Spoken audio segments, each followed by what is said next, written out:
Aujourd'hui, je pars faire un transfert avec le 140, c'est un S516 HD et je t'accompagne avec moi en tout cas sur les HLP puisque je vais partir d'ici, on est au dépôt de la Nice. Je vais aller jusqu'au port de commerce de Brest et je vais faire un transfert paquebot.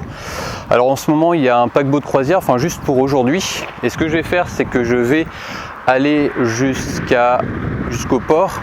Je vais rentrer dans l'espace où on va récupérer les passagers près du paquebot. Et ensuite, je vais faire un déplacement jusqu'à Locronan, juste pour l'après-midi, parce que là, il est à peu près midi. Je dois partir à 13h30 de Brest et je dois être de retour au paquebot à 17h15.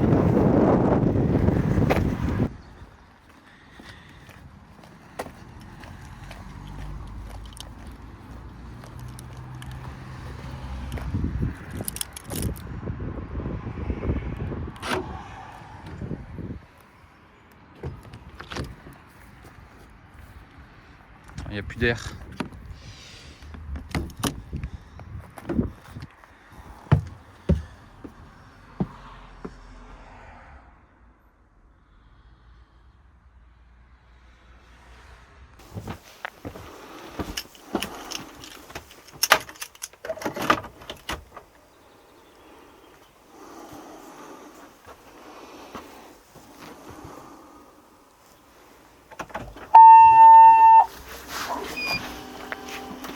Alors je vais montrer aussi le billet collectif que j'ai fait parce qu'on a un problème informatique et à chaque fois que ça arrive, je vais couper la radio,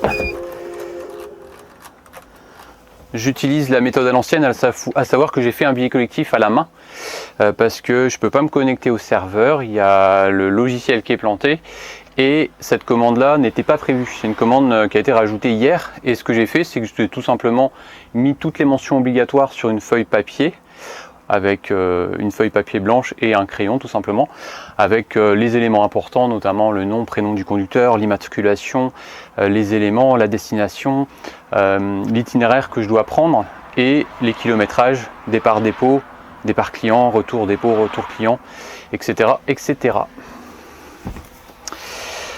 Et je prends aussi ma carte d'identité parce que on ne peut pas rentrer comme on veut au niveau du port. Il va falloir que je dépose ma carte d'identité et que je la récupère une fois que je sortirai à la fin. Voilà comment se présente mon billet collectif. Assez simple, mais avec tous les éléments indispensables pour que le billet collectif soit comme il faut.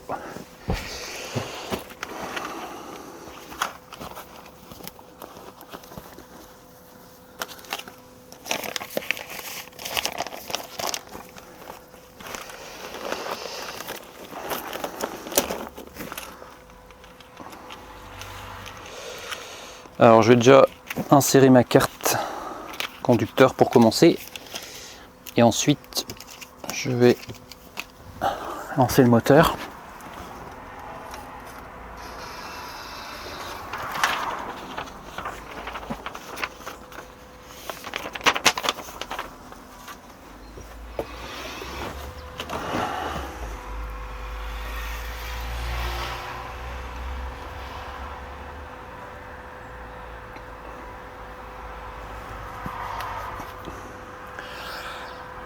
Voilà, stabilisation, prêt pour souffler.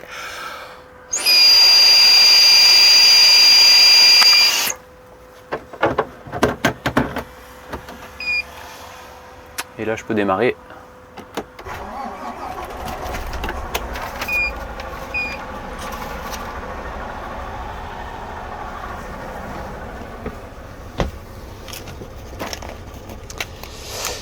J'ai mis ma carte d'identité de côté et ce que je vais faire aussi,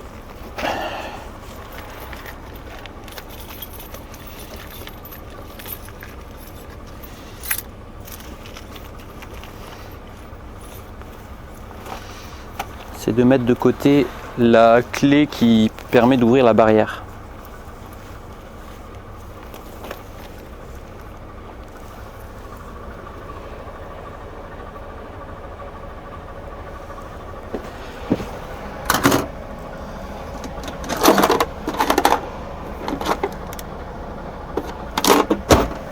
Alors, je m'aperçois qu'il manque un crayon.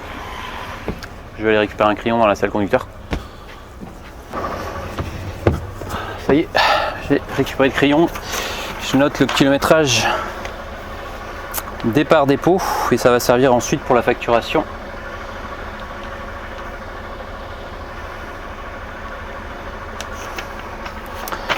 Et après je mettrai le kilométrage départ client. J'ai récupéré la clé aussi avec, ça c'est la clé du dépôt avec la télécommande qui permet d'ouvrir la barrière. Ça c'est quand je reviendrai tout à l'heure.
Alors là je cherche le micro parce que on va avoir besoin d'un micro parce que je vais avoir un guide avec moi. Sur celui-ci c'est un micro sans fil.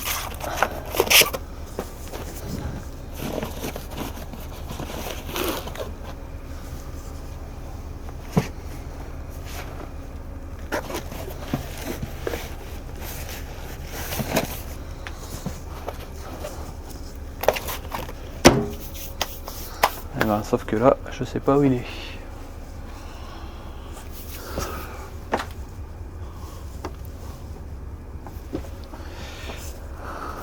Bon, on va voir.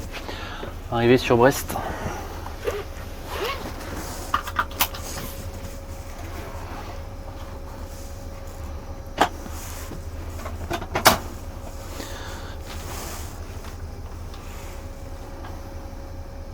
Alors là, je règle mon siège conducteur, j'enlève les pressions que je peux avoir dans le dossier parce qu'il y a possibilité de gonfler ou pas le dossier.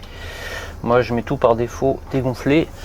La hauteur du siège, là il est un peu trop bas, je descends, je le monte un tout petit peu. Je règle ici le volant en appuyant sur un bouton ici sur ma gauche, je laisse appuyer, donc là il est allumé, ce qui fait que je peux le positionner comme je le souhaite et je rappuie en bas pour le bloquer. Alors ensuite au tableau de bord il fait attention, enfin il indique un message, attention remplacer la pile de la clé de contact, et ça je fais OK et je verrai après avec l'atelier pour les prévenir, enfin je ferai une feuille de remontée pour le prévenir que il y a la pile à changer. Ensuite je règle mes rétroviseurs, à droite il est un peu trop sur l'intérieur, je mets un peu l'extérieur et là c'est plutôt correct.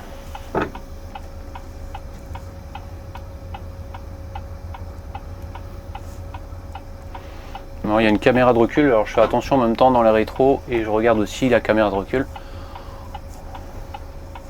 qui me permet de voir dans les angles morts que je ne vois pas.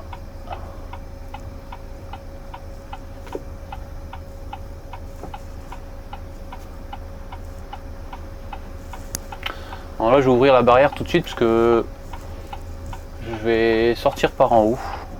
Parce qu'en bas j'ai peur qu'il accroche un peu avec le fait que la sortie soit pas géniale. Voilà, là, la barrière s'ouvre. Je mets en N, je mets en D, j'enlève les feux de détresse. et j'accélère.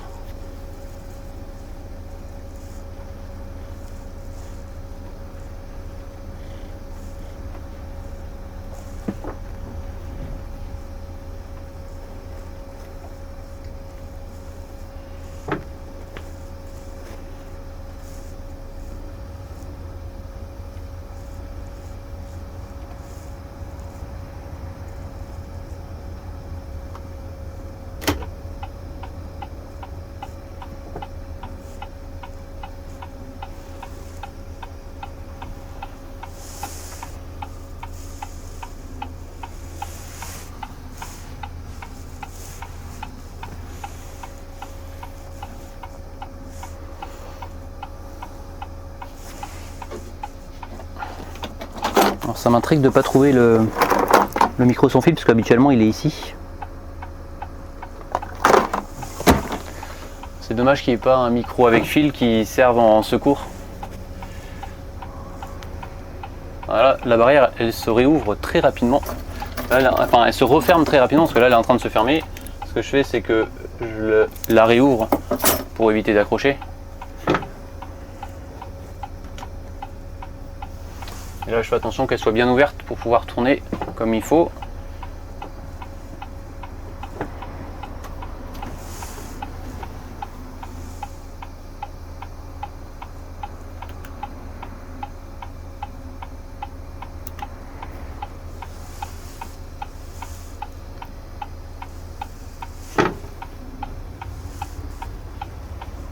Et c'est bon, je peux sortir.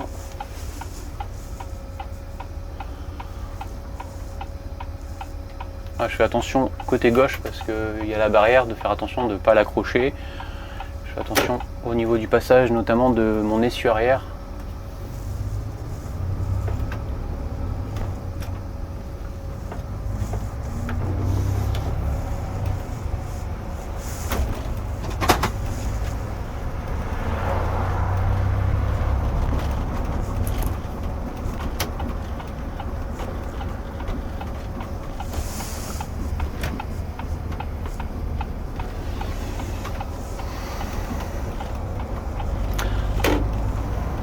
Alors je vais t'expliquer comment c'est arrivé pour la commande supplémentaire.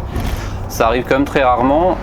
C'est qu'on m'a contacté hier sur l'astreinte pour savoir si on avait la possibilité de rajouter un quart aujourd'hui, seulement l'après-midi, pour aller faire une excursion jusqu'à Locronan, au départ du port de Brest. Alors là c'est parce qu'il y a un paquebot qui est arrivé ce matin, qui repart ce soir à 18 h, et il leur manquait un autocar pour faire une excursion parce qu'apparemment il y avait des personnes intéressées mais il n'y avait pas assez de véhicules.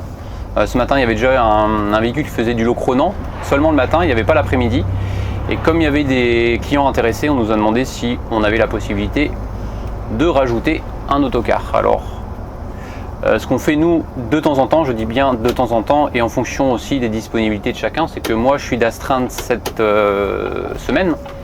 Alors l'astreinte chez nous va du vendredi soir au vendredi soir, et le week-end je dirais que c'est chacun qui gère à sa façon. Quand c'est moi d'astreinte, j'ai une façon des fois d'organiser les choses qui ne sont pas forcément faites de la même façon en fonction des personnes qui sont de l'astreinte par rapport aux disponibilités. Par exemple là, moi j'avais rien de spécial prévu en perso, je le précise, sur cet après-midi du dimanche, et je me suis dit bah ça peut le faire, je peux y aller le faire si besoin. Donc j'ai tout de suite dit au client que j'allais trouver une solution et que si j'avais pas de possibilité en termes de conducteur, je le ferais moi-même.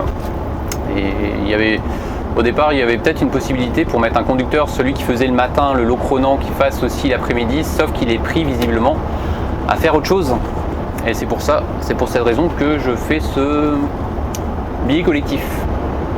Alors, en général, je fais que des petites choses qui permettent de dépanner, mais ça m'arrive pas en tout cas de partir en voyage. Là, c'est vraiment du dépannage et c'est sur un court trajet, c'est pas un gros truc, et ça arrive quand même assez rarement pour moi en tout cas, de faire de l'occasionnel. Et ça va me permettre, c'est ce que je me suis dit après aussi, de faire quelques photos. Alors je ne pourrais pas faire autant de photos que j'avais eu fait quand j'étais sur place. J'avais été quelques heures quand il y avait le paquebot l'Euribia. Parce que là je suis en tant que conducteur et c'est complètement différent. Mais je vais en profiter pour faire quelques photos, même si la météo elle va pas être au beau fixe, parce que là il va pleuvoir normalement d'ici quelques temps. En tout cas aujourd'hui ils ont prévu de la pluie.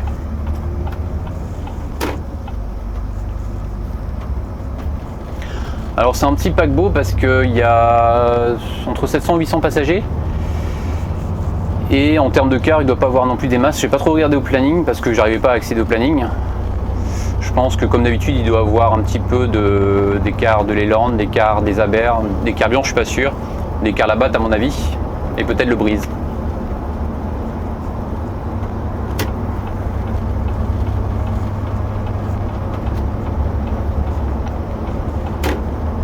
Alors ce véhicule, c'est le 140, c'est un S516 HD qui fait 57 places, et en termes de passagers, je crois qu'on est à entre 40 et 45 il me semble, enfin il n'y a pas 50 passagers. Donc là j'étais sûr que ça passait. Et je vais t'expliquer un peu comment j'ai fait aussi pour cette organisation, sans parler du billet collectif, parce que je t'en ai parlé tout à l'heure. C'est en termes de disponibilité du véhicule, parce que j'avais pas accès au planning. Chez nous, on a l'habitude de mettre tous les plannings globaux en ligne sur un extranet avec un fichier PDF, à savoir que tout le monde, toutes les personnes de l'entreprise ont accès à un fichier PDF qui regroupe la totalité du travail par jour. Et ce que j'ai fait, j'ai regardé ce planning global qui est en ligne sur l'extranet et j'ai cherché les véhicules indisponibles, parce qu'il y a certains qui sont indisponibles, comme ceux qui sont en préparation contrôle technique, ceux qui sont chez le concessionnaire, d'autres qui sont peut-être bloqués pour X raisons. J'ai regardé ceux qui étaient affectés sur les services d'aujourd'hui, la ligne régulière, des occasionnels. Et j'ai aussi regardé, parce que j'aime bien la géolocalisation, pour voir où était le 140, parce que le 140 je le voyais nulle part sur le planning, ni en véhicule indisponible, et j'ai vu qu'il était au dépôt de l'Anilis et qu'il était disponible. Et c'est pour ça que je me suis affecté cet autocar. Il y a eu un autre problème aussi. Alors ce week-end c'est assez chargé parce que le week-end n'est pas terminé. En termes d'astreinte, j'ai été sollicité tous les jours, et matin et après-midi jusqu'à présent en tout cas. À savoir qu'il y a un véhicule qui est tombé en panne, on a dû le remplacer par un autre. Il y a eu ça, il y a eu des réclamations à traiter sur des billets collectifs, il y a eu des demandes de modification d'horaire sur un billet collectif, il y a eu cette commande supplémentaire. Il y a eu aussi des organisations à faire par rapport au véhicule qui tombe en panne, parce que le véhicule qui tombe en panne hier, il roulait aujourd'hui, il roulait aussi demain. Ce qui fait que j'ai dû aussi modifier le planning, en tout cas à l'ancienne comme je disais tout à l'heure, c'est-à-dire que j'ai juste regardé les véhicules qui étaient disponibles et j'ai envoyé des SMS ou des messages vocaux, parce que j'aime bien les messages vocaux aussi, aux conducteurs sur lesquels il y a des modifications en termes d'affectation de véhicules.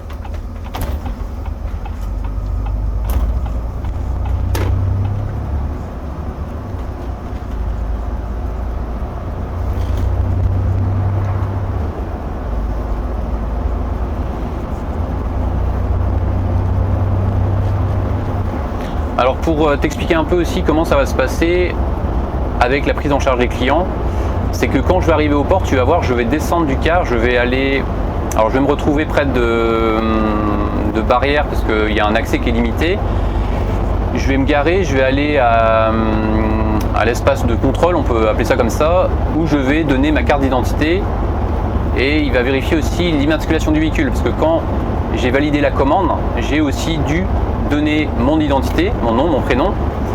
J'ai dû donner aussi l'immatriculation du véhicule qui assurait ce service. Et quand je vais arriver là-bas, à l'espace de contrôle, la personne va vérifier mon identité, va garder ma carte d'identité, va vérifier l'immatriculation du véhicule et va me donner un pass. C'est une carte, et avec cette carte, je vais pouvoir rentrer dans l'espace réservé. Et quand je vais rentrer, en général, je vais aller tout au bout pour aller près du paquebot. et je vais me garer à un endroit normalement bien précis parce que habituellement, je dis bien habituellement, hein, on va voir comment c'est aujourd'hui, mais habituellement il y a 2 zones de stationnement autocar. Il y a une première zone qui est consacrée plus aux petites navettes, les navettes qui font le port, qui vont jusqu'au château habituellement. Et là il y a des navettes qui passent en continu, puis il y a aussi un ou voire 2 régulateurs qui est là pour vérifier que tout se passe bien en termes de coupure conducteur, et puis il s'adapte en fonction du flux de voyageurs. Et sur une seconde zone, on va dire, il y a ce qu'on appelle des cars qui assurent des excursions, et ça va être mon cas. On est garé un peu en décalé par rapport aux autres, comme ça c'est un repère aussi pour les clients, et ce qui fait que l'endroit où je vais être, ça va être tous les départs des excursions. Et là en général, je précise bien en général, ce sont des cars de tourisme qui assurent ces excursions. J'ai prévu, enfin on m'a demandé d'être à 13h sur place, mise en place 13h. Alors là on est bien parce qu'il est 12h30, même pas, pour un départ à 13h30. Je vais partir à 13h30 du port, je vais sortir, là par contre je laisse ma carte d'identité, je ne pourrai pas la récupérer.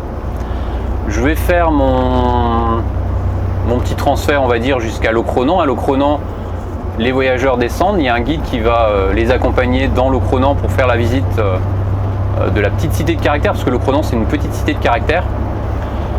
On va arriver, je pense, aux alentours de 14h30, 14h45 je pense. Donc la visite elle va durer pour moi environ 1 heure. Après on va repartir, avant on va fixer un horaire de départ avec la guide, parce que la plupart des clients en général en tout cas ne parlent pas français. Et une fois que on a fixé l'heure de départ de Locronan, on attend que le guide arrive avec l'ensemble des clients, et dès qu'il dit que c'est bon, on repart de Locronan, on revient au port de Brest déposer les passagers près du paquebot. Et c'est seulement à partir de ce moment-là, c'est-à-dire une fois que j'aurai déposé tous les passagers, je vais sortir de l'espace sécurisé, et une fois que je vais sortir, après les barrières, je vais m'arrêter. Il y a une zone de stationnement qui est prévue, et je vais récupérer ma carte d'identité, et en échange, je vais leur redonner le badge d'accès. C'est comme ça que ça fonctionne. Habituellement, ça fonctionne plutôt bien. Et quoi dire de plus? Que c'est des déplacements assez sympas à faire, parce qu'il y a en général une bonne ambiance. Les clients sont faciles à gérer, parce que en plus on a un guide avec nous, ça se fait bien. Ça change du quotidien aussi, parce que ce genre de transfert, on le fait uniquement quand il y a des paquebots de croisière qui arrivent sur Brest. Et au total, sur un an, ça arrive une 20aine de fois à peu près. Donc ça change de la routine du quotidien. Et ça le permet en plus, tu vois, d'avoir, en tout cas pour les excursions, de conduire un autocar de tourisme.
Et là il commence à pleuvoir.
Ah, devant nous il y a un Nicolas, c'est un Turismo. Lui pareil, il va sur une excursion. Alors, je pensais pas qu'il serait là parce qu'il n'y a pas beaucoup de passagers. Ça va être sympa parce que je vais peut-être pouvoir faire la connaissance de conducteurs que je ne connais pas ou revoir des conducteurs de chez Jezequel que je connais peut-être. Ça va être agréable. Dommage qu'il pleut quoi. Et c'est comme ça. Après ça permet aussi d'avoir des photos variées parce que d'avoir tout le temps du beau temps, même si c'est bien quand il fait beau, c'est bien aussi d'avoir une variété de photos dans diverses situations et pas tout le temps déjà au même endroit et pas tout le temps avec un super beau soleil et un ciel bleu.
un beau C3 là-bas. La nouvelle génération. Ah non, c'est un Turismo. Ah mais c'est un italien ça. Turismo.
Et là, nous, on va prendre à gauche et on va s'arrêter là-bas au niveau des silos.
Et il est là. Ah, il est plus petit que ce qu'on a l'habitude de voir.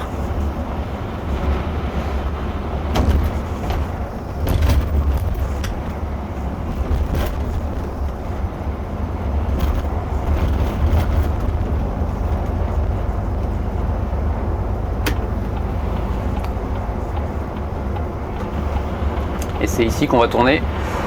Et c'est juste après que je vais m'arrêter pour aller laisser leur laisser ma carte d'identité.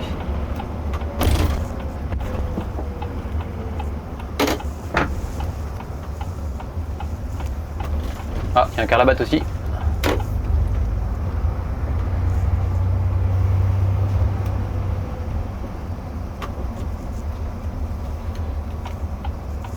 Alors là, il y a un arrêt minute et c'est à cet endroit-là que les conducteurs s'arrêtent pour aller ensuite récupérer le badge. La mise en place est prévue dans 13 minutes, il est 12h47, donc je suis plutôt bien en termes de temps. Je mets en neutre train de parc mis et là ce que je fais c'est que je vais leur laisser ma carte d'identité.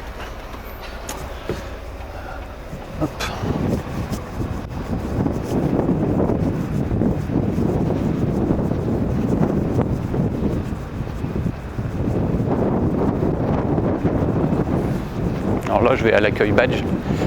Et je vais leur laisser ma carte d'identité, je vais récupérer un badge. Bonjour. Bonjour. Je viens pour une excursion. Ok, très bien, merci, bonne journée.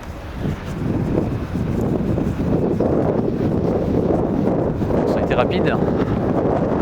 Bon, je pense qu'il vérifie même pas les immatriculations parce que on va pas regarder l'immatriculation du car. Alors là, ce que je vais faire aussi, c'est que je vais rentrer, je vais vérifier si je trouve un micro parce que c'est un peu embêtant quand même de pas trouver le micro. Parce que là, c'est quand même assez pratique pour les guides. Allez. Alors là, ce que je fais, c'est que je vais serrer près de la barrière et je vais ensuite rentrer.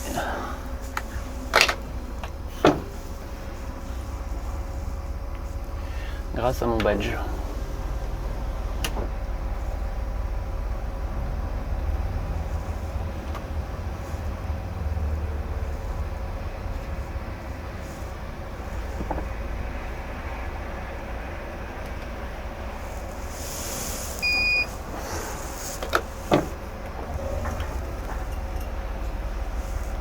Je fais attention de ne pas trop serrer à gauche pour pas abîmer ou casser le rétro. Et là je vais tout droit et puis je vais faire le tour pour arriver de l'autre côté.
Alors là j'ai cartassé parce que c'est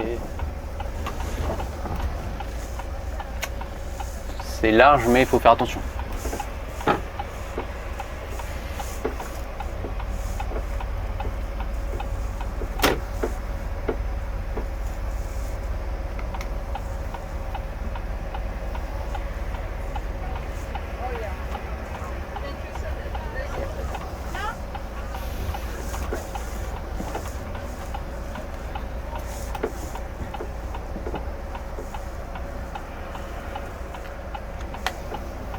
Non, il n'y a pas grand monde hein. Par rapport à d'habitude, on voit bien que c'est calme en termes de nombre de véhicules, notamment au niveau des navettes. En excursion, je pensais pas qu'il y en avait autant.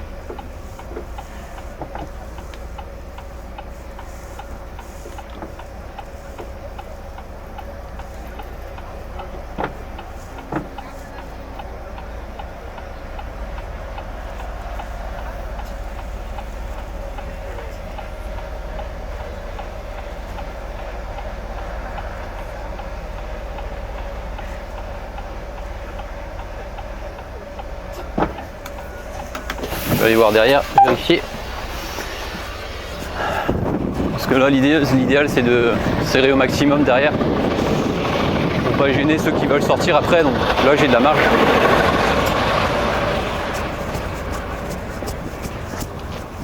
Je vais au max. Hop, hop, j'ai juste reculé un petit peu. Bonjour. Bonjour. C'est pour l'Ocronan. Moi, c'est l'Ocronan à L'Ocronan, tu vas te mettre dans le petit trou, dans ces cas-là. Alors, à quel endroit? Ah, ici, d'accord.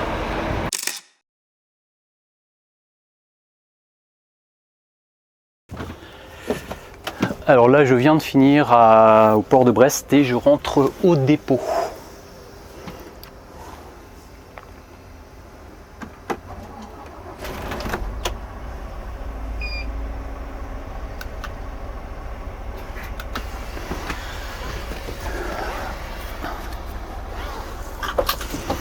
Alors ce qui est bien avec ce type de déplacement, c'est qu'on a du pourboire qu'on partage avec la guide. Alors je pense que ça dépend après de chaque guide, comment elle s'organise. En tout cas nous ce qu'on a fait, c'est qu'on a transmis à... En fait on a mis tous les pourboires ensemble et après c'est la guide qui a partagé en deux le pourboire entre son pourboire à elle et mon pourboire à moi en tant que conducteur. Et ça représente quoi? Je vais te montrer, enfin je vais juste compter parce que j'ai pas compté encore.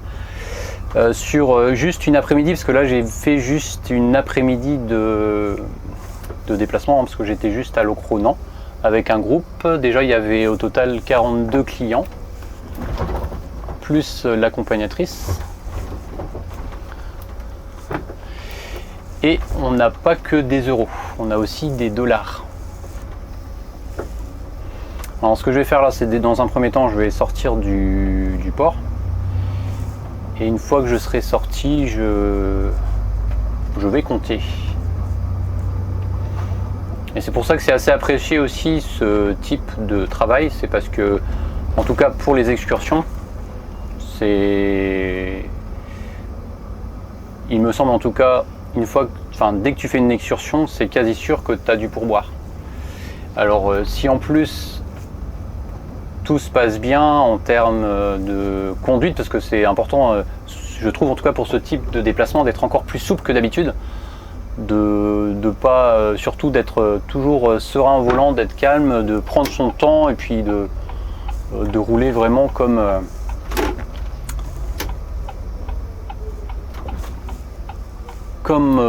en tourisme, hein, parce que c'est du tourisme, et puis c'est apprécié des clients, je pense, d'être conduit en souplesse et puis de pas forcément se précipiter sur les temps, parce que là après aujourd'hui c'était assez facile en termes de temps parce que il n'y a pas beaucoup de circulation dans le centre de Brest parce qu'on est un dimanche, et puis la guide aussi était plutôt bien. Alors il y a juste eu un problème, c'est le micro qui est pas très efficace. Il faut que je fasse le point avec l'atelier. Alors finalement j'ai trouvé le micro aussi, parce que tout à l'heure je te disais que j'arrivais pas à trouver l'endroit de la position du micro, et finalement j'ai réussi à le trouver. J'ai demandé à un collègue parce que j'ai pas trop l'habitude de rouler avec des cars de tourisme, et en fait le micro il est juste là en fait, il était caché, d'où l'intérêt d'aller demander à des expérimentés pour avoir la solution. Alors, si je méfie aussi des barrières, j'attends bien qu'elles soient bien montées pour passer, pour éviter d'accrocher mon rétroviseur. Et là tu vois il y a une zone aussi d'arrêt minute. Ce que je fais, c'est que je vais m'arrêter ici et je vais ramener le badge, et en échange je récupère ma carte d'identité. Donc là je mets en neutre, tac, j'ouvre la porte et je reviens. Je te montrerai tout à l'heure peut-être avec plus de précision la position du micro sur un S516 HD. Bon, c'est la même chose, hein, sur tous les séries 500.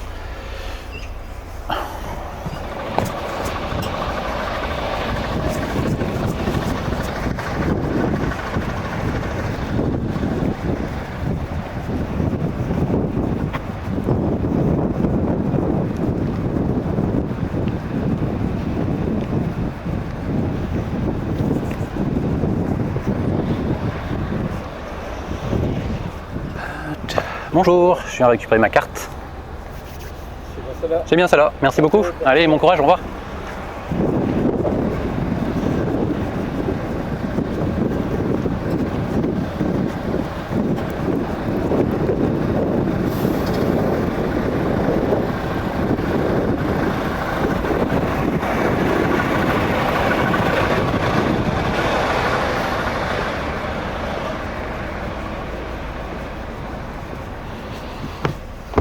Ça y est, j'ai récupéré ma carte.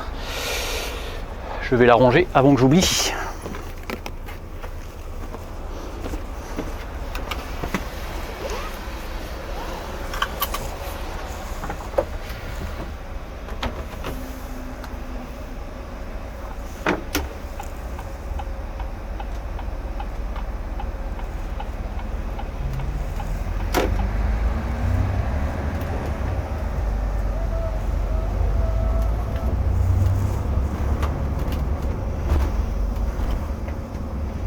Alors c'est la première fois que je faisais une excursion comme ça avec une escale paquebot et j'ai trouvé ça assez intéressant et je vais t'expliquer un peu comment ça fonctionne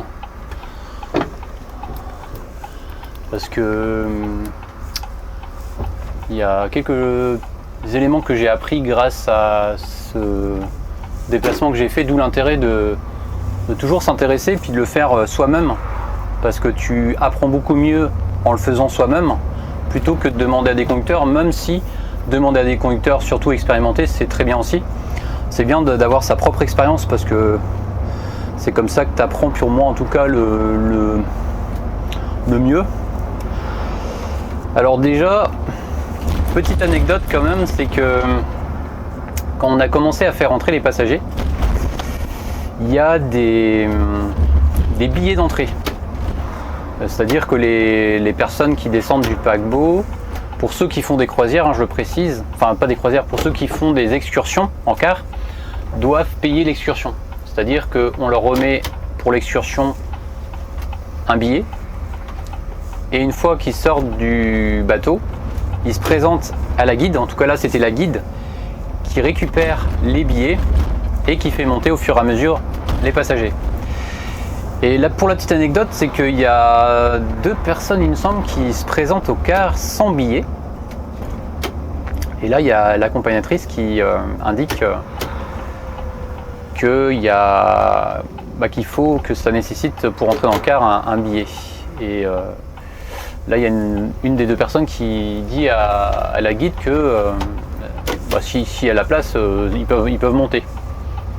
Et moi, je réponds rapidement juste que oui, il doit avoir la place parce que c'est un véhicule qui fait 57 places et là, il y a une quarantaine de personnes. Et une fois que les clients sont partis, il y a la guide qui m'a précisé que je n'ai pas à intervenir auprès des clients, que c'est assez cadré, c'est-à-dire que les clients doivent s'adresser à une personne directement du paquebot, si j'ai bien compris, pour faire une visite et qu'ils ne peuvent pas rentrer comme ça à bord d'un car s'ils n'ont pas de billet. Donc pour résumer, c'est qu'il faut que le conducteur reste neutre et qu'il ne donne pas son avis quand il y a des clients qui arrivent. Alors là, c'était un peu particulier parce que les clients qui sont venus nous voir, ils parlaient français parce que la plupart ils parlent en général pas français, c'est souvent des anglais. Et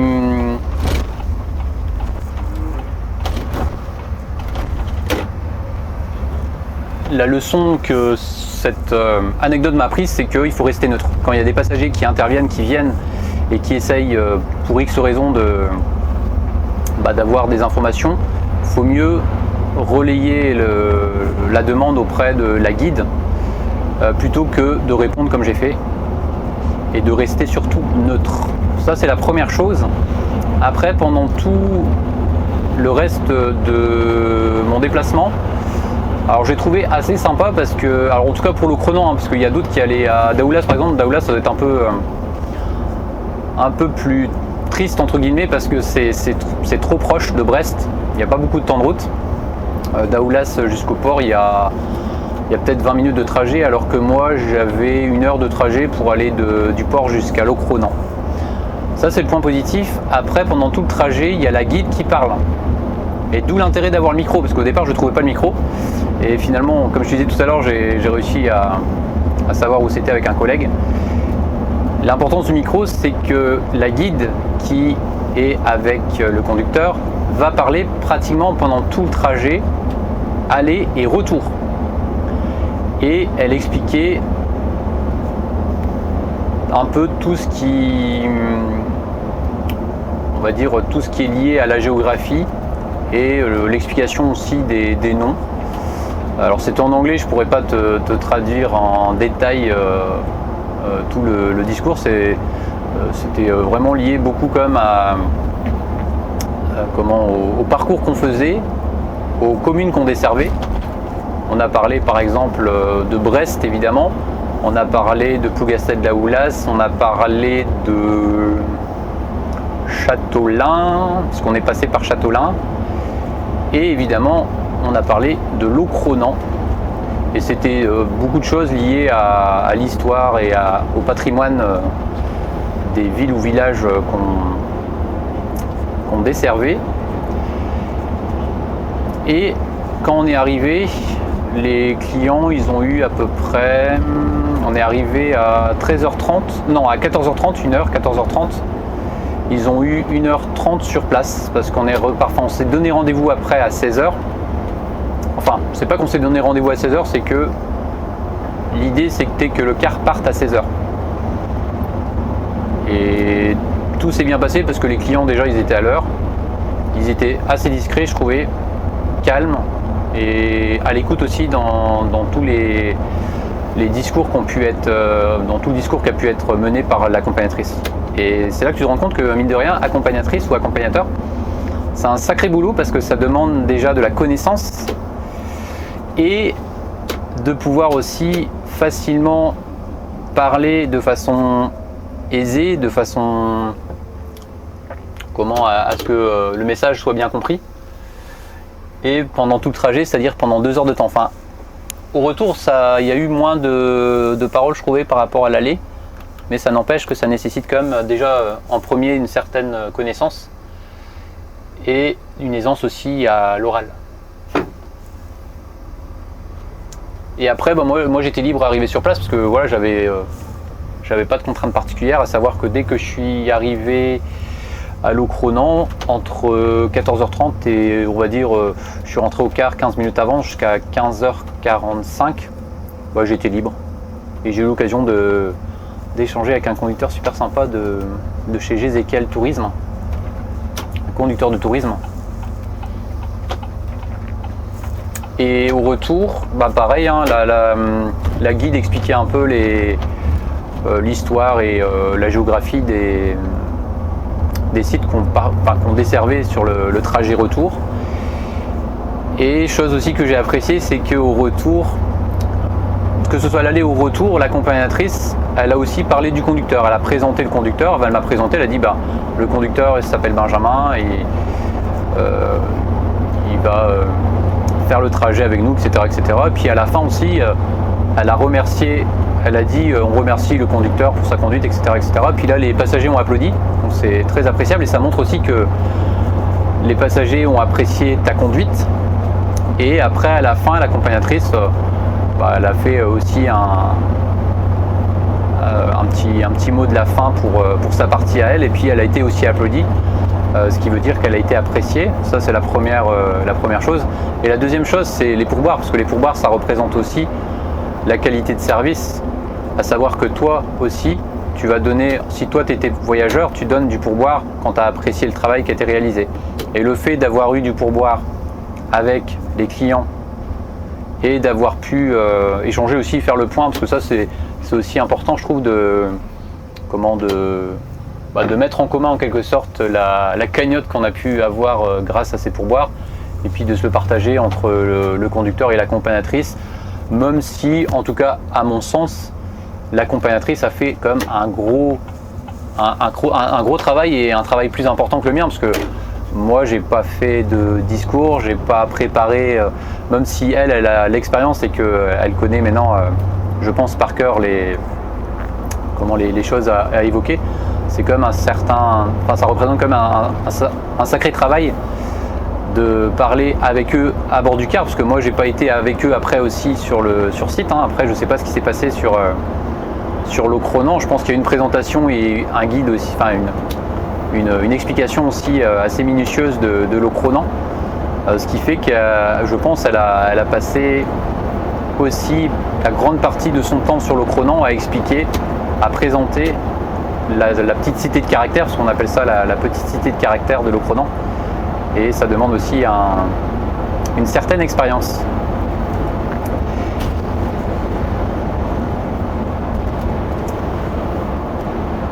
Et au retour aussi, chose importante que j'ai apprise, c'est que quand tu arrives sur place, pareil, il faut rester assez neutre et remercier évidemment les pourboires que tu as, ça c'est la base on va dire de la politesse. Et puis après, ouais, c'est ce que j'ai bien aimé aussi, c'est une fois que les passagers sont tous descendus, parce que là il y a On va dire qu'il y a deux choses qui se passent à l'arrivée, c'est que les passagers descendent, donnent des pourboires pour ceux qui ont apprécié le travail qui a été réalisé. Et après, une fois que tout le monde est descendu, la guide est venue dans le car, elle a fait le point sur tout le pourboire qu'on a eu ensemble, on a mis en commun, et puis elle a partagé, elle dit bon bah voilà, ça fait ça, et puis je te remets ce pourboire là. D'ailleurs je t'ai pas dit combien j'ai eu, je vais regarder tout à l'heure arrivé au dépôt. Alors là j'ai la clim allumée et je suis pas trop fan des clims, donc là je vais la couper. Mais je pense, vu ce que j'ai là, j'irai 25-30 € à peu près. Bon après je connais pas trop le taux de change parce qu'il y a des euros, il y a aussi des dollars. Bon je vais compter tout ça, arriver au dépôt sera plus facile.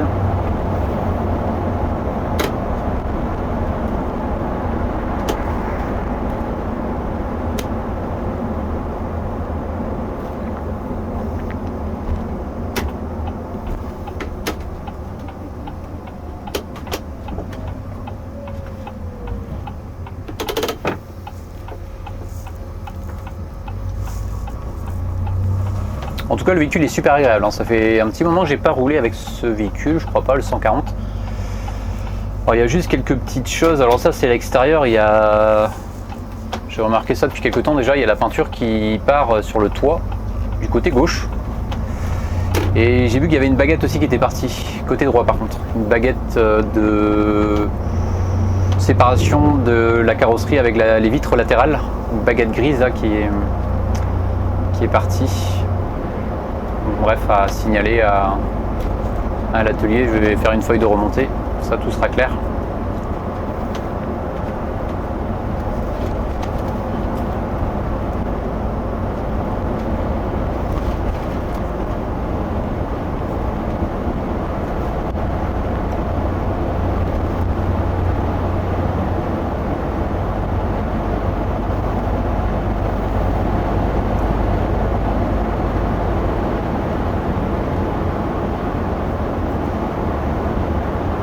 Ouais, le véhicule, sinon, ce que je disais, c'est que ouais, il est super agréable parce que malgré qu'il commence à avoir de l'âge, puisqu'il date de 2013, ça veut dire qu'il a 11 ans,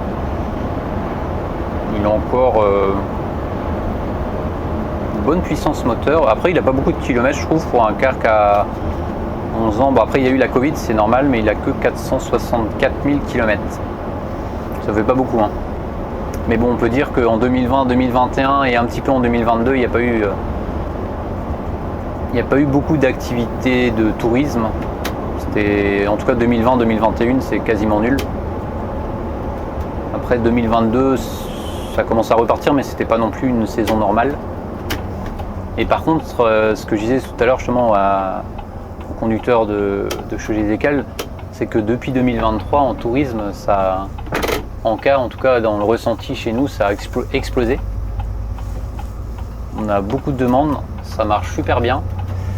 Cette année, ça marche encore mieux, mais ce qui est logique parce qu'on a plus d'autocars de tourisme. On a rentré 2 MAN, les fameux Lions Coach, et on n'en a sorti aucun.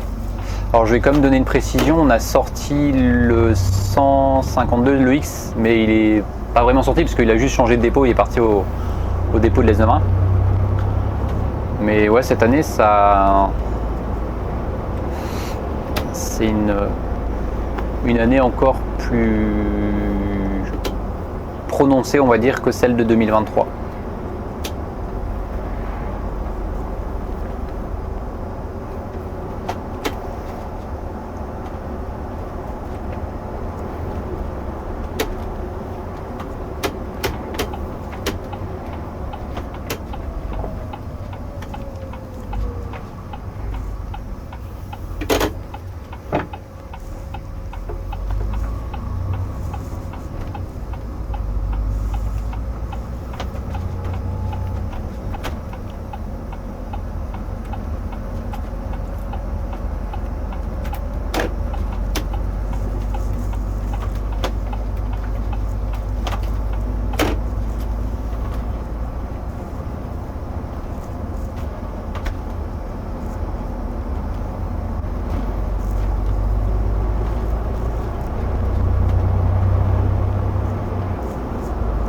Et en plus, une autre chose que j'ai pas dit aussi, c'est que les clients sont super propres. Il y a le car, il est aussi propre pratiquement, je dirais, que quand je suis arrivé. Il y a juste les poubelles, il faut que je vide parce que je vois que les poubelles, il y a des choses dedans.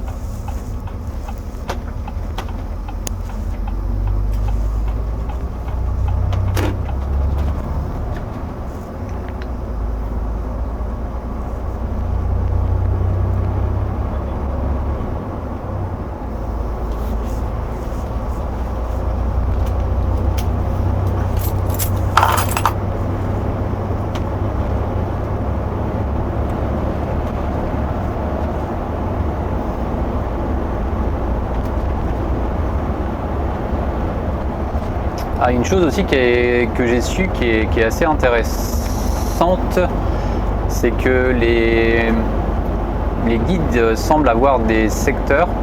La guide que j'avais par exemple, elle fait la Bretagne et elle fait aussi la Normandie. Par exemple, hier il me semble qu'elle était sur Concarneau, pareil, à faire des escales paquebots. Aujourd'hui sur Brest, demain sur Saint-Malo, et elle fait aussi toute la partie Normandie. Et je pense que ça dépend des guides parce que la dernière fois j'ai discuté avec une autre personne. Ah oui, mais c'était peut-être pas une guide. Là je me trompe peut-être parce qu'il y en a une, elle allait aussi à La Rochelle.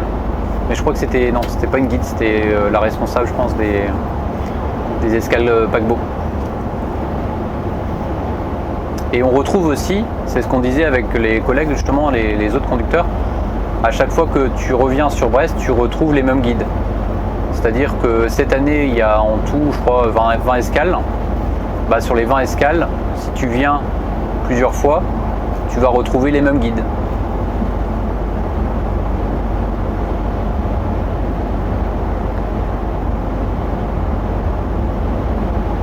Et j'ai remarqué aussi quelque chose, c'est que après les guides ont chacun, on va dire, sa façon de travailler.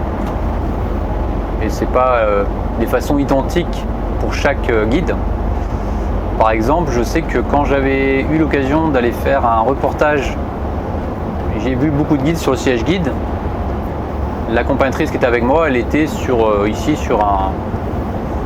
à l'avant sur les deux fauteuils juste derrière la porte avant. Après ça dépend aussi je pense des effectifs à bord du car.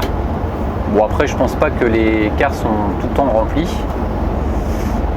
Il y a ça et après il y a aussi dans l'organisation parce que je t'expliquais tout à l'heure pour les billets que c'était la guide qui gérait les billets à l'entrée et en discutant avec d'autres conducteurs, il y en a qui me disent que des fois c'est les conducteurs qui gèrent les billets. Ils se placent près de la porte avant et puis c'est eux qui récupèrent les billets. Bon après c'est la première fois que je faisais. Je peux pas trop te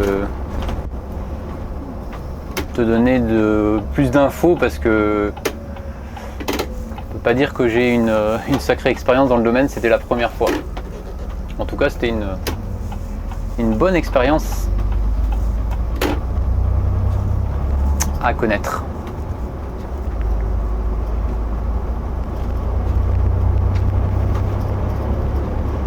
Finalement la météo est pas si catastrophique qu'était prévu parce que il me semble que c'était prévu qu'il pleuve toute la journée et finalement on a eu pour moi une seule averse sur le chemin retour entre on va dire Castres jusqu'à Châteaulin. Ça a été assez rapide.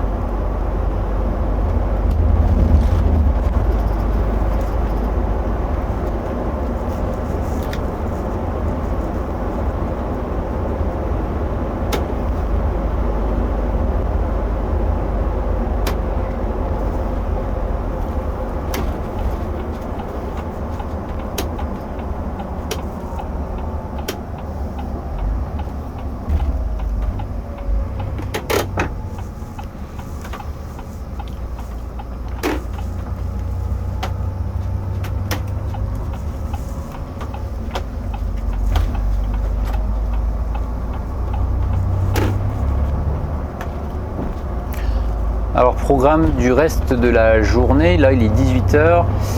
Je vais faire les compléments, enfin le complément gazole. Le car roule demain, il va à Concarneau, après il fait un transfert de chantier à Brest, au port.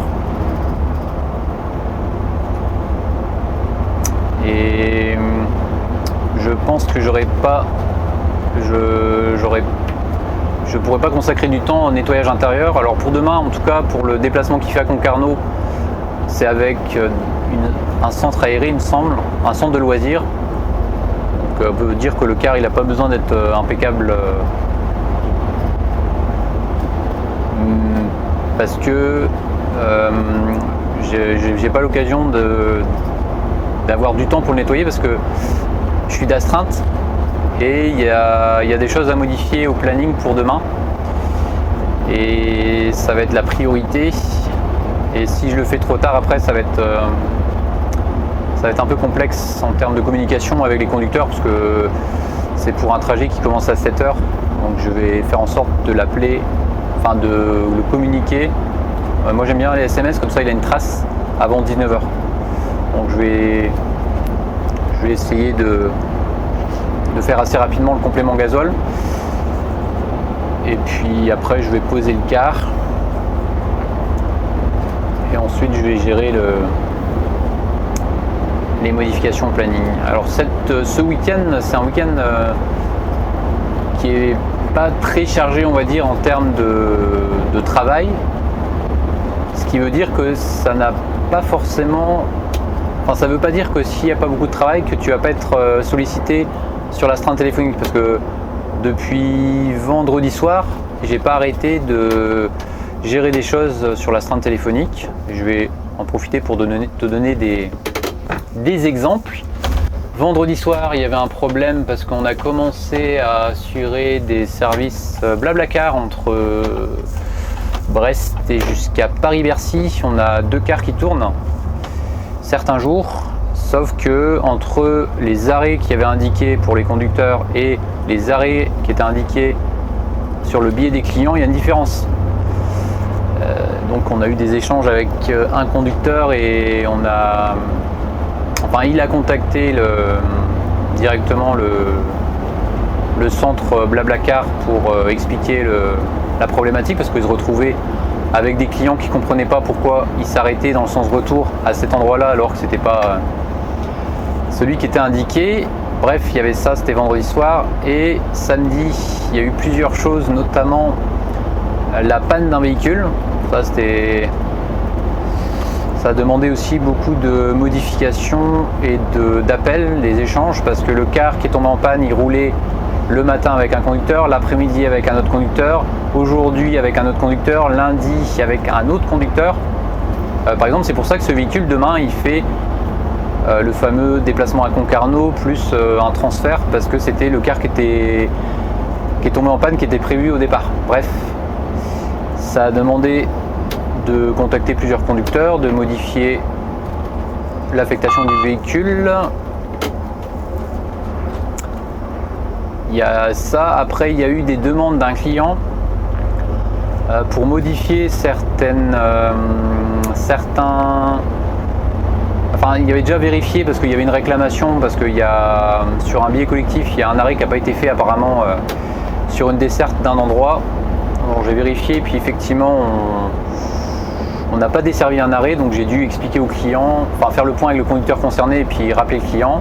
Après, il y a eu un autre appel d'un conducteur parce que il attendait des clients à tel endroit, c'était prévu à telle heure, sauf que les clients, ils n'étaient pas là. Il était en place à 16h30, il devait être en place à 17h05, départ 17h10, et à 17h30, les clients n'étaient toujours pas là.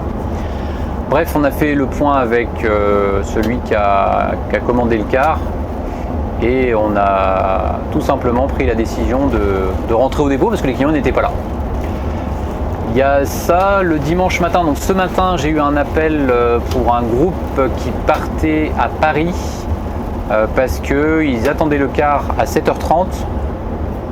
Sauf qu'au planning, le car n'était pas à 7h30, il était à 8h30. Le client me dit qu'ils avaient décidé ça hier. Sauf que hier, c'était samedi, J'ai pas été contacté par ce client-là pour demander de décaler d'1 heure. Donc ce que j'ai fait, c'est que par politesse, j'ai prévenu le conducteur que j'ai été contacté par le client pour me demander où était le car, parce que pour eux c'était mis en place à 7h30. Sauf que j'ai expliqué la situation. La mise en place à 7h30, elle n'a jamais été demandée sur l'astreinte, donc c'est resté à 8h30. Et que c'est pour cette raison que le client m'appelait, parce qu'il pensait que c'était la mise en place à 7h30. Sauf que ça n'avait pas changé, c'était bien mis en place à 8h30. Ensuite, là j'ai fait le billet collectif pour le Locronan et entre temps j'ai eu des appels, donc tu vois d'où l'intérêt de ne pas conduire non plus quand tu es d'astreinte, mais bon, je pensais pas que ça aurait été aussi animé que ça. C'est pour ça que j'ai accepté cette commande. Ah bah tiens, ça c'est la ligne. C'est que j'ai été contacté pour demain, parce que demain il y a des modifications, comme je disais tout à l'heure, sur un lieu de prise en charge. Là où on doit prendre des clients à tel endroit, finalement c'est à la même heure mais à un autre endroit, et pareil au retour. Et comme ça concerne à mon avis 2 conducteurs différents, il faut que maintenant je vérifie qui fait ça, que je les contacte. En général ce que je fais, c'est que j'envoie des SMS, comme ça il y a une trace écrite, comme ça pour le conducteur c'est plus facile. Il n'a pas besoin de se souvenir, si je l'appelle, il est obligé de prendre un crayon, un papier, noter, et puis c'est souvent pour moi plus contraignant qu'autre chose. Et c'est pour ça que j'envoie un SMS, je demande en général de me confirmer qu'il l'a bien reçu, et comme ça, tout est fait. Et ça va faire un... J'ai sûrement oublié des choses, parce qu'il y a eu beaucoup de choses ce week-end. Ah si, c'est bon, j'ai trouvé, je pensais bien qu'il y avait autre chose. Sur la ligne régulière aussi aujourd'hui. Il y a le conducteur qui m'a appelé parce qu'il y a une foire aux puces à un endroit, c'est à la salle Jean Tanguy, je ne sais pas si tu connais, à Pouguerneau. Sauf que quand il y a des animations sur ce parking, on ne peut plus rentrer dedans, c'est-à-dire qu'on ne peut plus desservir l'arrêt comme il faut. Donc, ce que j'ai fait, c'est que quand le conducteur m'a laissé un message que j'avais pas de réseau, je l'ai recontacté pour dire qu'on faisait l'arrêt de telle façon, ça nécessitait de modifier l'itinéraire à l'aller et au retour. Et au retour qu'on ne pouvait pas desservir 2 arrêts, Pouguerneau-Carléo et Querferré. Donc je lui ai expliqué, bon après il savait, parce qu'on a l'habitude maintenant, par où passer et de faire comme ça toute la journée. Mais je pense que j'ai encore oublié d'autres trucs, parce que ça a été assez mouvementé. Et pour résumer, c'est pour te dire aussi que c'est pas parce que tu as beaucoup de choses un week-end, beaucoup de services, que ce soit ligne régulière ou occasionnelle, que tu vas être plus sollicité d'astreinte. Je me suis rendu compte que des fois, avec des plannings assez chargés, tu n'es pas trop sollicité ou des fois pas du tout lorsque tu es d'astreinte. Là, j'appuie sur le bouton parce que ça permet d'ouvrir la barrière du dépôt. Et là, tu vois, c'est un autre exemple. Il n'y a pas beaucoup de choses en commande, il n'y a pas beaucoup de services aujourd'hui. Pourtant, j'ai été sollicité tout le temps, que ce soit le matin ou l'après-midi, samedi et dimanche. Encore, le week-end n'est pas terminé.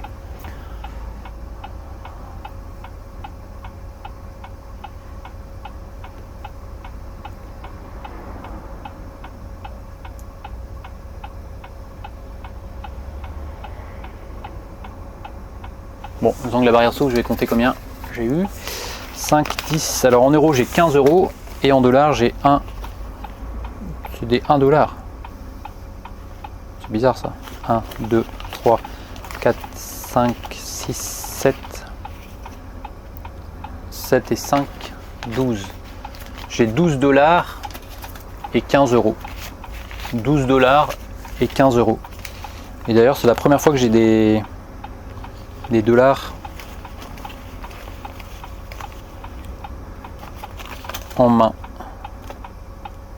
Un billet de 5. 1, 2, 3, 4, 5, 6. 1, 2, 3, 4, 5, 6 et 7 de 1. Alors j'étais... Ah non, j'ai aussi une pièce de 2 €. Alors je vais rouvrir la barre parce que là, elle est en train de se refermer. Donc au final, j'ai aussi une pièce de 2 €. Donc j'ai 17 € plus 7 plus 5, 12 $. Bon, je trouve que c'est plutôt top pour un petit truc comme ça. Juste un petit trajet de Brest jusqu'à Locronan. C'est plutôt bien.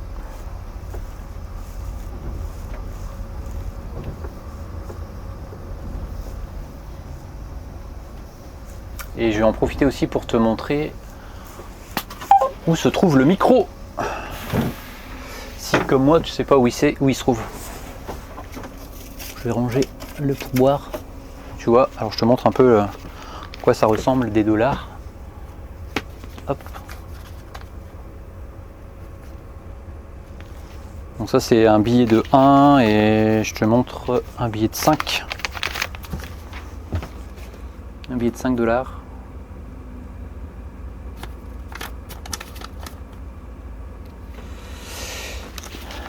Je vais te remontrer le 1 parce que je suis pas sûr que tu aies bien vu parce que j'étais pas. Voilà, ça c'est un billet de 1 dollar.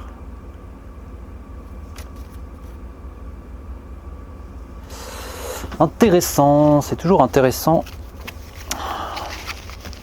de voir ce que c'est en vrai, en situation réelle, ce genre de déplacement.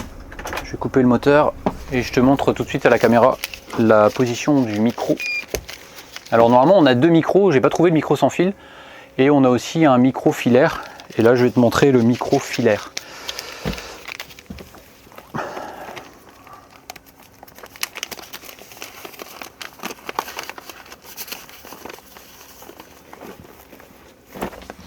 Et d'ailleurs petite info aussi, c'est que 1, 2, bah, tout à l'heure il marchait pas trop bien. En fait, je pense que ce que je disais tout à l'heure à l'accompagnatrice, c'est que, enfin la guide, je pense qu'il faut mettre sa bouche assez près du micro. Mais c'est vrai que ça grésille un peu. Hein. Parce que, pour info, quand l'accompagnatrice s'exprimait, il y a des personnes qui l'ont arrêté pour dire qu'ils n'entendaient pas ce qu'elle disait, que le son n'était soit pas assez élevé ou que ça brouillait. Tu vois là, je trouve que effectivement ça brouille un peu. Et en plus là je suis à l'arrêt, à savoir que quand le véhicule est en mouvement, tu entends moins bien avec la vitesse. Bref, on va faire une remontée à l'atelier pour peut-être trouver une solution. Et je te montre d'ailleurs où il est ce micro.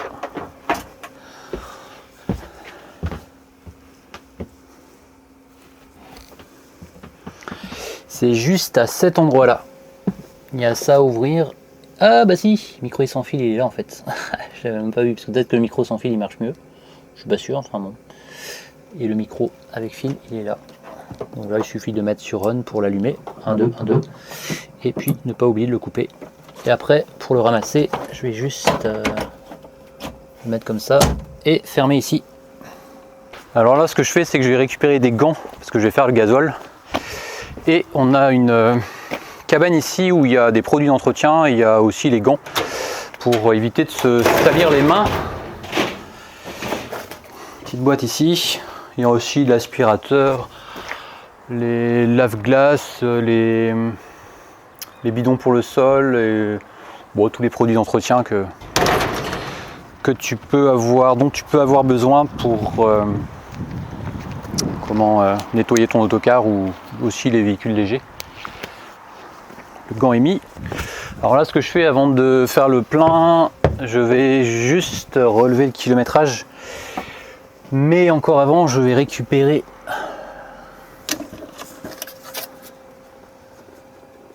ah bah tiens, j'ai trouvé 5 €.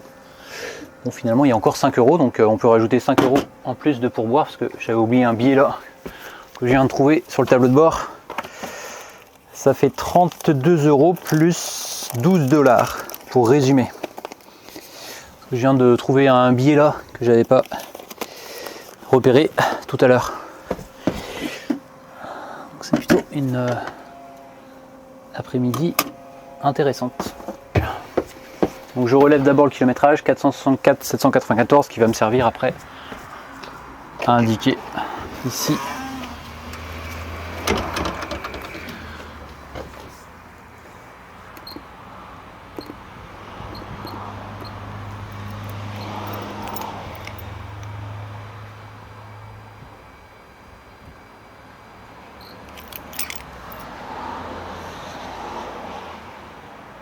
464 494.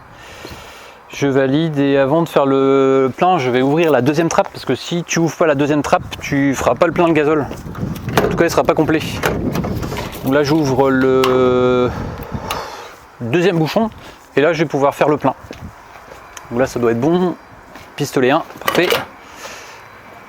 Et là, j'aurais pas grand chose à faire, hein, à mettre parce que j'ai pas fait beaucoup de kilomètres. J'ai dû faire à peu près, je dirais 130-140 km dépôt. Donc en termes de gazole, je pense que je vais être à peut-être 40 litres à peu près à mettre. Et encore, je sais pas si le conducteur d'avant avait fait le plein.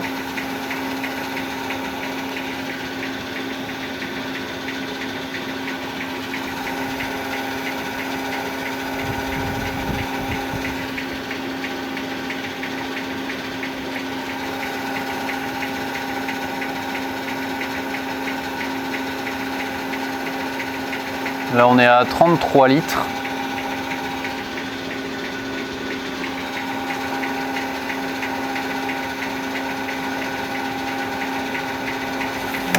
Ah tu vois, on est à 40 litres là. 41, je l'ai à 42, faire un compte rond. Allez hop, 42 litres. Alors pourquoi je fais un complément alors que le car il roule pas beaucoup demain? Parce qu'il va juste à Concarneau puis après il fait un trajet à Brest, un transfert. Je suis souvent comme assez prévoyant, je me dis que si par hasard il y a un car en tourisme qui tombe en panne, c'est déjà arrivé hein, qu'il y a un car de tourisme qui tombe en panne et qu'on ait besoin d'un autre car de tourisme assez rapidement, bah, le conducteur qui par hasard prend ce véhicule pour aller faire du tourisme, bah, il soit tranquille, que le plein soit fait. La AdBlue je vais pas faire parce que j'ai fait trop peu de kilomètres pour faire un complément d'AdBlue. Mais au moins, si par exemple cette nuit quelqu'un m'appelle parce qu'il y a des cars qui sont dehors et qu'on a besoin de récupérer le 140 pour aller faire du tourisme, bah, le véhicule il est prêt, en tout cas en termes de carburant.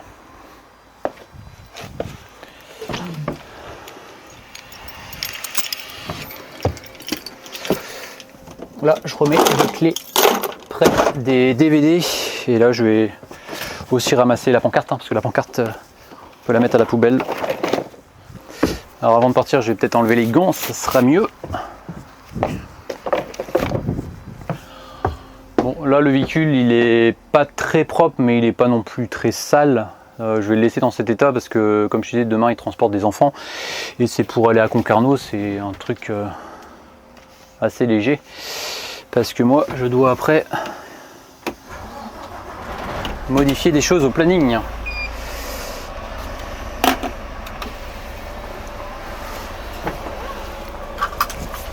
Bon je mets la ceinture, c'était peut-être pas forcément nécessaire sur un dépôt. Par contre je m'aperçois que j'ai oublié un truc là, c'est pas bon. J'ai oublié de fermer la trappe parce que je vois dans le rétro que ma trappe côté gauche est ouverte. Je vais la fermer. J'ai été un peu trop vite. Alors là ce que je fais c'est que je récupère un gant parce que autrement je vais me salir les mains. Et je vais fermer la trappe côté conducteur.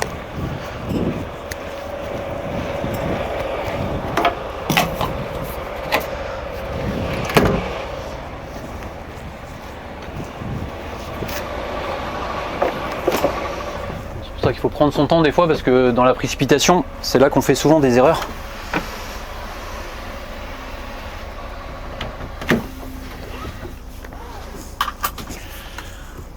Allez.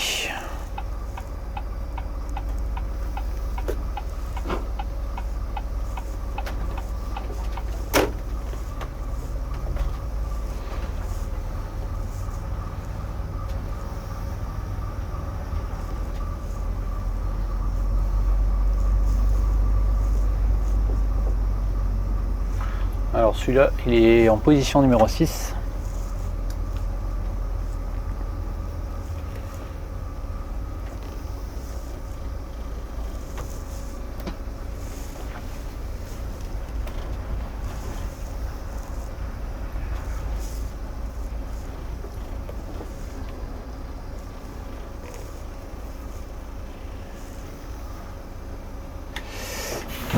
Je mets en neutre, je mets le frein de parc, je coupe le moteur.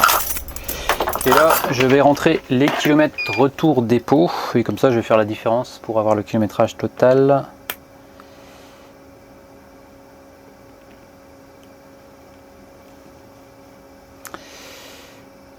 Ah, j'ai fait plus de 130 km hein, parce que j'ai... Ah ouais, je pensais pas que j'avais fait autant. Je suis parti à 613, je suis à 794, ça fait 180... non, ah si, 181 km quand même. Je pensais pas à en faire autant. Alors je vais mettre kilométrage total. 181 km et je vais mettre en dessous le kilomètre client. Alors 794, 613, 181 km ok, et après client je suis parti à 641, je suis revenu à 766, ça fait 125 km en kilométrage client. Je recompte 641, 625, c'est ça. Pour résumer, j'ai fait au total 181 km dépôt-dépôt, 125 km du port au port de Brest avec les clients. Et à savoir qu'en HLP, j'ai fait 56 km. 56 km d'HLP, ouais, ce qui est correct, enfin ce qui est cohérent, on va dire. Vérifier que j'ai pas eu d'appel parce que j'ai mis en silencieux. Parfait, j'ai pas eu d'appel depuis. On va s'arrêter là pour ce quotidien un peu différent des autres. Essayer de varier un peu, et c'était l'occasion ici en tourisme parce que c'est extrêmement rare que je fasse des services occasionnels, en tout cas avec un autocar de tourisme. Et là c'était l'occasion de te montrer, de t'expliquer un peu ce qu'on peut faire de temps en temps. Alors comme je disais tout à l'heure, ça arrive 20 fois dans l'année qu'il y ait des paquebots, 20 fois par an des paquebots qui font escale à Brest. Et c'est l'occasion aussi de varier un peu le travail qu'on fait. C'est toujours intéressant d'avoir une variété de travail au sein de l'entreprise. Alors par contre, ce que je vais faire, parce que j'aime pas laisser d'écart comme ça on va dire pas super propre, enfin pas dans un état on va dire digne de ce nom pour des autocars de tourisme. Je vais laisser un mot au conducteur pour qu'il sache pour quelle raison je laisse ce car dans cet état, qu'il comprenne. Et puis on va être bon. On s'arrête là pour cette vidéo et puis on se retrouve comme d'habitude. Je fais des vidéos chaque dimanche pour ceux qui ne me connaissent pas. Soit je fais un quotidien magazine comme celui-ci, ou soit je sors aussi des reportages. Ça m'arrive de sortir les reportages en ce moment le vendredi à 17 h. Et si c'est pas le cas, je sors aussi de temps en temps des reportages le dimanche à 17 h, et je sors aussi des podcasts à 8 h chaque lundi. Kenavo.